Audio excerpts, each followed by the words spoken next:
When I was 16 years old, that was when I first had my first boyfriend. His name was Aiden. So I met Aiden in school and we were assigned to be chemistry lab partners and we just hit it off.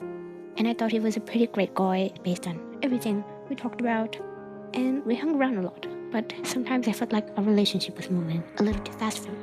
I came from a very strict Catholic family, so we weren't allowed to do anything intimate or serious until after marriage, which Aiden didn't agree with. Aiden always pressured me to do things I didn't want to. One time we were just sitting around watching TV on my bed while my parents were at work, and I asked him, "Hi, do you want something to eat or drink? Or maybe we could watch another movie because this one's kind of boring." Aiden kind of took the remote and he turned the TV off and he started telling me things that I didn't want to hear, and I just asked him, "Please stop, I'm not ready to do this." Aiden got kind of mad and he said he would leave me if I didn't do what he wanted me to do. So I was faced with a choice that I would regret for the rest of my life. I ended up doing something that I regret with him. Fast forward over a month and a half later maybe, I started feeling different. I was craving a lot of different foods that I usually wouldn't eat, and then I always needed to pee, and sometimes I feel kind of nauseous. And I remember that when I started getting nauseous and more nauseous, I started throwing up every day. I told my best friend, Lily, and she looked at me and she said, "Have you done anything lately?" And I asked, "What do you mean?" And then I remembered that night, I was like, yes I did. And we went to the pharmacy and we got a pregnancy test, and I took the test. It came positive, and I remember when it came positive, Lily just held me there as I cried. I went through a lot after that day. I was kicked out of my house because I was pregnant.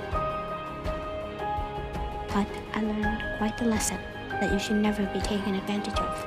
You should never be pressured in doing anything you don't want to.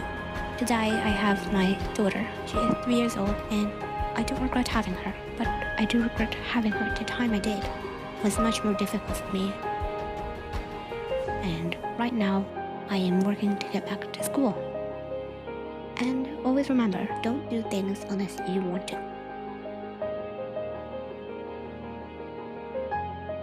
Most teenage girls don't plan to get pregnant, but many do. Teen pregnancies carry extra health risks to both the mother and the baby. Often, teens don't get prenatal care soon enough, which can lead to problems later on. They have a higher risk for pregnancy-related high blood pressure and its complications. Risks for the baby include premature birth and a low birth weight. If you're a pregnant teen, you can help yourself and your baby by getting regular prenatal care, taking your prenatal vitamins for your health and to prevent some birth defects, avoiding smoking, alcohol, and drugs, and using a condom if you are having sex to prevent sexually transmitted diseases that could hurt your baby.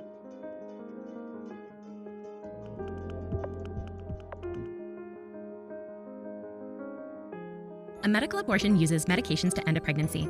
The most common product is a combination of two drugs, mifepristone and misoprostol, and they are up to 98% effective if taken in the first 10 weeks of pregnancy.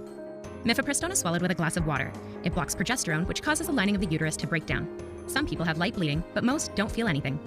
Misoprostol is taken 1 to 2 days later by placing 2 tablets in each cheek pouch for 30 minutes. Misoprostol causes the cervix to open and the uterus to contract. Heavy bleeding starts within 3 hours, may include lemon-sized clots, and should only last a few hours. The pregnancy is usually expelled within 24 hours. Misoprostol can cause diarrhea, vomiting, cramping, tiredness, and fever for 24 hours. Useful over-the-counter treatments include loperamide for diarrhea and dimenhydrinate for nausea. Expect strong and painful cramps, which can be managed with naproxen, ibuprofen, or a prescription opioid. Seek urgent care if any of these occur. Soaking 2 maxi pads per hour for more than 2 hours, clots larger than the size of a lemon for more than 2 hours, pain that doesn't improve with medicine, or fever of 38 degrees Celsius, vomiting, diarrhea, or weakness more than 24 hours after taking misoprostol. Medical abortion is not an option when a person has one of the following: uncertainty about having an abortion, an ectopic pregnancy, an intrauterine device that cannot be removed, uncontrolled asthma, a bleeding disorder or blood thinners, serious anemia, Addison's disease, porphyria, or an allergy to mifepristone or misoprostol. A surgical abortion may be preferred in some of these cases.